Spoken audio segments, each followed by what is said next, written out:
शरणागत जो होता है उसमें ये चार बातें बहुत जोर से जागृत होती है। सबसे पहली बात, निरंतर भगवान का स्मरण छूट नहीं सकता।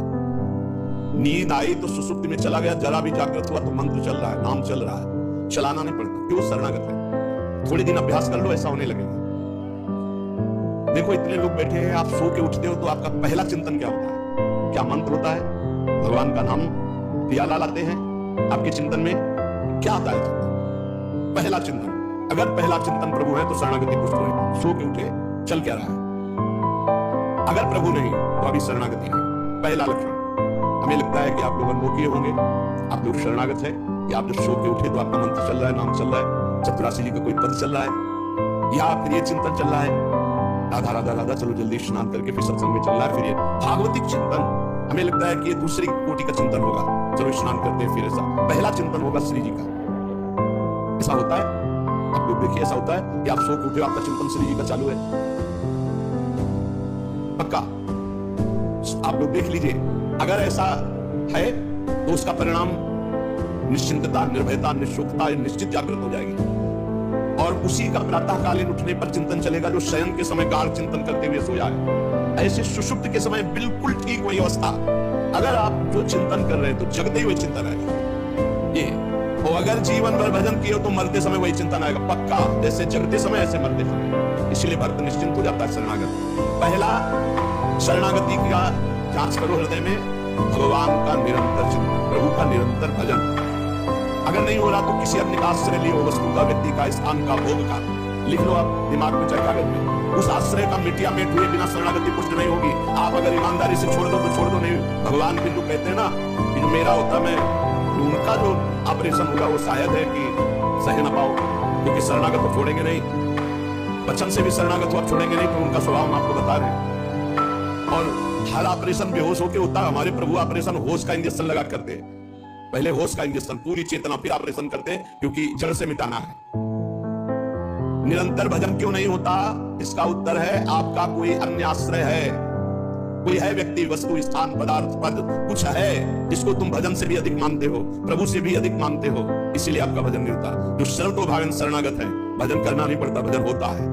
चलना प्रदक्षिणा होती, बोलना स्तोत्र होता है, सोना समाधि होती है, भोजन पाना यज्ञ होती है, हर चेष्टा उनकी भजन होती है। दूसरा, अपने प्रभु से कुछ ना चाहे, यहां तक कि मोक्ष भी ना चाहे। क्यों चाहे? क्या आप जानते नहीं कि क्या करना है? सर्वज्ञ हो, जब जो चाहे करो, हम राजी हैं। पहला, निरंतर भगवान का भजन। दूसरा, अपने प्रभु से कोई भी मांग ना रखना, शर्त ना रखना। जो शर्त होता है वो प्रेम नहीं होता, प्रेम में कोई शर्त नहीं होती, सौदेबाजी नहीं होती। प्रेम में सौदेबाजी नहीं होती, सौदेबाजी प्रेम नहीं होता, पक्की बात। तीसरा, प्रभु के हर विधान में आनंदित होना। प्रभु के हर विधान में आनंदित कौन होता है? शरणागत। नहीं तो विधान की जांच होती है, अनुकूल है कि प्रतिकूल। प्रतिकूल है तो नो नो नो, ये जो कच्चाई होती है शरणागति, वो भरभरा जाता है, शोकित हो जाता है, इधर उधर डगमगा के आश्रय लेने लगता है। हर विधान उनका मंगल में। चौथा, भगवान के किसी भी विधान में विरोध भाव ना करना। भगवान के प्रत्येक विधान में आनंदित रहना, भगवान के किसी भी विधान में विरोध न करना। जो किया अच्छा होगा, बहुत हाहाकार मचने वाला ऐसा नहीं, जो प्रभु का विधान हो मंगल, सब मंगल। चार बातें शरणागति में: निरंतर भजन, किसी भी तरह की भगवान से कोई शर्त चाह नहीं, उनके हर विधान में आनंदित रहना, भगवान के विधान को प्रतिकूल मान करके विरोध भाव नाना, विपरीत भावना नाना। अब निश्चिंत हो जाओ, तुम्हारी जिम्मेवारी श्री भगवान ने ले ली, शरणागत हो। अब तुम्हें किसी भी तरह का दुख आवे तो उगना नहीं, वो सुख है, दुख रूप लेके आ रहा है। जैसे माया दुख भेजती सुख रूप में, पार्सल में ऊपर लिखा होता है सुख, और जब खोलो अंदर तो होता है दुख। जिसे तुम सुख समझते हो, ये सुख नहीं, सुख की छाया है, समझ पड़ती नहीं है, गिरधर की माया, भारी दुख है। तो खाले मसास्तुपम में जो भी पोस्ट आता है आपके पास, वो दुख है। माया भेजती है, सामने वस्तु मिलती है स्थान, उसके परिणाम में अशांति और आपके भजन की हान पक्का ही देख लेते। जन्म भर भगवान के साथ अर्जुन जी रहे, लेकिन गीता का उपदेश प्रारंभ हुआ शिष्यस्ते अनुष्ठानाम को प्रपन्न से ही ज्ञान की उत्पत्ति होती है। जो भगवान की शरणागति, उसी से शुद्ध ज्ञान होता है। तब तक भगवान अंदर बैठे हैं, ज्ञान प्रकाशित नहीं करेंगे। जैसे अर्जुन जी के साथ रहते हुए गीता को उपदेश कर दिया, जब अर्जुन जी ने कहा शिष्यस्ते हम साधिमाम त्वां प्रपन्नम, मैं आपका शिष्य हूं, आपका शरणागत हूं, आप मुझे देखें। भगवान गीता में ज्ञान का फल क्या हुआ? बोले नष्टो मोह स्मृति लब्धार्थ प्रसादान में चुका, मोह का नाश हो गया, स्मृति जागृत हो गई आपकी कृपा प्रसाद से। हे गोविंद, हे अच्युत, इसी प्रकार हमारे अंदर भी सब ज्ञान जागृत हो जाएगा। पहले हम भगवान की शरणागत हो, त्वां प्रपन्नम, भगवान का सर्व समर्पण भाव ही सब दिव्यताएं जागृत करता है। भगवान के प्रति जितना समर्पित होते जाओगे उतना ही दिव्य ज्ञान होता चला जाएगा, और जो चीजें आपकी दुर्गति कराने वाली वो सब भस्म होती चली जाएंगी। जब कुछ नष्ट होने लगे तो छोड़ मत करना, वो नष्ट जरूरी था होना। ये बात दिमाग में बैठा लो, कुछ पकड़े मत रहना, क्योंकि भगवान को जो लगेगा वो हटा देंगे, वो नष्ट कर देंगे। जो वस्तु भगवान नष्ट करे तो जान लो परम मंगल विधान, ये वस्तु हमें भगवत प्राप्ति में बाधा पहुंचा देती, इसलिए भगवान ने उसे नष्ट कर दिया। भगवान को समर्पित वस्तु के नष्ट होने में तुम्हें क्यों जलन हुई? क्योंकि तुमने तो भगवान को अपना सर्वस्व मानकर समर्पित कर दिया। अब तुम्हारे पास अपना कहलाने के लिए सिर्फ भगवान है, और भगवान की सब वस्तु जब जो चाहे हटा ले, जब जो चाहे रख ले। जरा इस पर विचार करो। आप राजी हो शरणागत? आपके पास अपना कहने वाला शब्द केवल भगवान के लिए है, और जो भी कुछ आपके पास है वो सब भगवान का है। वो चाहे अभी बुला ले, चाहे वर्षों रखे, चाहे अभी नष्ट कर ले, चाहे और बढ़ा दे। क्या राजी हो इस बात में शरणागति पर? अंदर से देख लो, तुमने तो दे दिया भगवान, तो तुम्हारा था कब? वो था कौन? तुम्हें पता है? नहीं पता। इसी अज्ञान का नाश करने के लिए पहले बात स्वीकार करो। अपना कहने के लिए हमारे पास अभी एक बात रह गई है, प्रभु। हमारे पास जो कुछ है, शरीर, मन, प्राण, आत्मा, परिवार, धन संपत्ति, सब प्रभु को दे दिया, जो हम कभी वास्तव में। अब जब प्रभु को दे दिया तो जब मन आवे तब ले ले। जैसे हम अपने घर की कोई वस्तु किसी को दे दिया, तो कह रहा रखे रहो, ले लेंगे। अब जब कभी वो ले ले तो ईमानदारी से हमको दुख नहीं होना चाहिए, क्योंकि हमने उसको दे दिया। अब आप देख लीजिए, तुम जो भी करते हो तो मेरे को समर्पित करो। एक एक बात समझ लो, यहाँ यह करो सिखा है, ये करो ऐसा नहीं कहा। तुमसे जो भी हो रहा है तुम भगवान को समर्पित करो। पहला काम ये, हम शरण में जा रहे हैं, सर्वधर्मान् परित्यज्य, हम भगवान की शरण की तरफ यात्रा कर रहे हैं। यह करो ये तो सर्वाणि कर्माणि मयि सन्न्यस्य मत्पराः, मेरे परायण होकर सारे कर्म मेरे को समर्पित करो। क्या जाता है? तुम जो कर रहे हो, ऑफिस जा रहे हो, नौकरी कर रहे हो, किसानी कर रहे हो, व्यापार कर रहे हो, 8-10 घंटे जो कर रहे हो उसमें बीच बीच में भगवत स्मरण करो, और पूरे 8 घंटे भगवान को समर्पित कर दो। इतना बढ़िया साधना बन रही है। जब भगवान को समर्पित करने की बात रहेगी तो स्मृति रहेगी भगवान की। यह तो तुम सारे के सारे कार्य मेरे को समर्पित करो। यह मैंने क्यों कर रहे हो? क्या उसमें पापाचरण नहीं होता है? तो क्या भगवान के लक्ष्य रखने वाले उपासक में पाप वासना वाली बातें रहती है? इसका मतलब सत्संग सुनना नहीं, इसका मतलब सत्मार्ग में भी तुम्हारा प्रवेश नहीं होगा। नहीं तो प्रश्न ही नहीं उठता कि भगवत मार्ग में चलने वाले का कदम कुमार्ग में चला जाएगा। भूल न दे ही कुमार्ग पाओ। छोटी मोटी अगर कभी कोई त्रुटि गलती हुई तो पश्चाताप की अग्नि में भस्म हो जाता है। वो भगवान को समर्पित गंदे आचरण नहीं करता, वो प्रार्थना करता, प्रभु ये त्रुटि हो गई हमसे, हे नाथ उसको संभाल दो, मेरे बस की बात नहीं। वो भी इस तरह से प्रार्थना पूर्वक समर्पित है।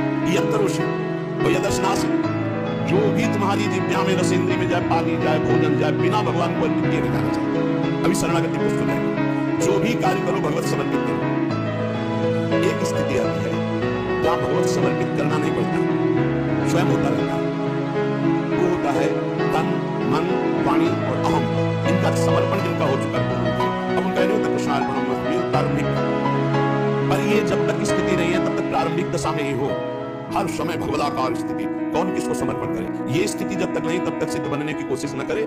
आचरण जैसा आज्ञा हो रही शास्त्र की वैसे चले तो स्थिति आ जाएगी। यदश्नाशी, बिना भगवान को अर्पित किए कुछ नहीं खाना। भगवान आदेश करें जो पा रहे हो वो मेरे को अर्पित करो पहले। यदि शुद्ध शरणागति प्राप्त करना है तो जो कर्म कर रहे हो पहले, ये तो सर्वाणि कर्माणि भगवान के लिए, यद करो जो कर रहे हो मेरे को अर्पित करो, जो खा रहे हो वो मेरे को अर्पित करो। कुछ भी ऐसा खाओ मत तो भगवान को अर्पित नहीं कर सकते, ऐसा करो मती तो भगवान को अर्पित नहीं कर सकते। यज्ञ होशी, अब जो भी तुम भागवतिक आचरण करते हो, हवन यज्ञ, हम तो हवन नहीं करते, यज्ञ नहीं करते। यज्ञानाम जब यज्ञोश्री, यज्ञों में सबसे बड़ी यज्ञ है जब यज्ञ। आप जो जब यज्ञ कर रहे हैं भगवान को, भगवान कह रहे हैं ददासी, जो तुम दान देते हो, दूसरों की सेवा करते हो, उसके भोक्ता मत बनो, कर्ता मत बनो। कर्ता कैसे नहीं बनोगे? हमारी वस्तु हम दान देते हैं, नहीं नहीं प्रभु की वस्तु, तो दिए वस्तु गोविंदम तुममें समर्पित, आपकी दी हुई वस्तु आप इस रूप में आए आपको। ये भगवत शरणागति पुष्ट होने का उपाय भगवान के। यह तपस्या जो तुम साधना कर रहे हो, जो तुम तपस्या कर रहे हो, वो सब मेरे को अर्पित करो। अर्थात तुम्हारी पूरे जीवन की, पूरे दिन की जितनी चेष्टाएं सब भगवद अर्पित होनी चाहिए। इससे तुम्हारी शरणागति पुष्ट हो जाएगी। यत् तरोसि यदस्नासि यत् जुहोसि ददासि यत् तपस्यसि कौन्तेय तत्पुरुषं मदर्पणम्, मेरे को अर्पित कर दो। अब ध्यान रखना, अब अपनी कमी की चिंता नहीं करनी, क्योंकि हमने भगवान को सब कुछ अर्पित कर दिया। वो कमी रहेगी नहीं, कमी रहती है अहंकार के कारण, भगवत के कारण। फिर भी आपको संतुष्ट करने के लिए करें कि जैसे हम अपना मकान किसी को दे देते हैं, तो मकान में जाने लगे हैं या टूटा है या कुछ भी बिगड़ा है, अब ये सारी जिम्मेवारी जिसने मकान खरीद लिया ले लिया उसकी होती है। वो मरम्मत करवाएगा, वो सफाई करवाएगा। ऐसे ही हम अपने तन को, अपने मन को, अपने प्राणों को, अपने जीवन को जीवननाथ के अपने तन के चरणों में समर्पित करते हैं। अब हमको बेपरवाह नहीं है इस चीज़ से। अब हमारा क्या होगा, हमको ये चिंता नहीं है। अगर चिंता है तो शरणागति नहीं हुई, अगर ये चिंता है कि मेरा क्या होगा तो शरणागति नहीं हुई। संसार में कोई तुम्हें प्यार नहीं करता, मान लो मान। जो प्रिया भी प्यार करके अपने महल में रखे, सुविधाओं के द्वारा तुम्हारा भरण पोषण कर रहे, तो उनके प्रति रोना नहीं आता, उनके प्रति तुम्हें एक गुस्सा आता है कि ये प्रतिकूलता क्यों दे दी, हमारी अनुकूलता की बात थी, अनुकूलता क्यों नहीं दी। अरे जिनसे तुम अनुकूलता की आशा करते थे वो तो तुम्हें देखना नहीं चाहिए, अंतर की बात तुम्हें बता। और जिनको तुम कभी माने नहीं, जिनके लिए कभी कुछ किया नहीं, वो तुम्हें अहेतुकी प्यार से लबालब भगो रहे, फिर तुम्हारे अंदर गुस्सा आता है प्रभु के प्रति। तुम हो कौन? अरे तुम भगवान के द्वारा शरीर दिया गया, भगवान के द्वारा सारी व्यवस्था दी गई, तुम्हारा अस्तित्व ही श्री भगवान है। समर्पित हो जाओ तो ये चिंता भी खत्म हो जाएगी, सब कुछ उनकी कृपा हो जाएगा। तुम चिंता मत करो, चिंतन करो। भगवान हमें मोक्ष दे दे, भगवान हमें स्वर्ग दे दे, भगवान हमें अनुकूलता दे दे, भगवान हमें अमुक वस्तु दे दे, ऐसा सोचने वाला समर्पण नहीं हुआ, अभी शरणागत नहीं हुआ। सर्व समर्पण में ये सोच ही नहीं रह जाती। जब तक अहंकार है तब तक समर्पण का नाटक है, समर्पण नहीं। अहंकार है वहां सर्व समर्पण नहीं है। इसीलिए ये सब प्रश्न और सब चिंताएं, शोक की गुंजाइश है। शरणागत के पास कोई भी किसी भी तरह की चिंता और संशय वृत्ति नहीं रहती। सर्व समर्पण हो जाने पर अब जिम्मेवारी भगवान की है, हमारी नहीं। हमारा केवल कर्तव्य भगवान का आदेश पालन करना। वो आदेश करे अनन्यस चिंतयन्तो माम, केवल मेरा अनन्य चिंतन करो, माम अनन्यस चिंतन। जिस प्रकार पतिव्रता पत्नी पर पति का पूर्ण अधिकार होता है, उसी प्रकार पत्नी का पति के संपूर्ण वैभव पर भी अधिकार और गोत्र पर भी अधिकार। वही नाम, वही गोत्र, वही संपत्ति। जिसके जीवन में भगवान के प्रति समर्पण आ गया तो उसकी ठसक हो जाती। तुम किस गोत्र के हो? बोले अच्युत गोत्र, श्री हरिवंश सुगोत्र। वो अपनी महिमा से कभी च्युत नहीं होते। तो हम भगवान के हैं, हमारा गोत्र, हमारी जाति, हमारा कुल भगवान है। और यही सिद्धांत परम सत्य है।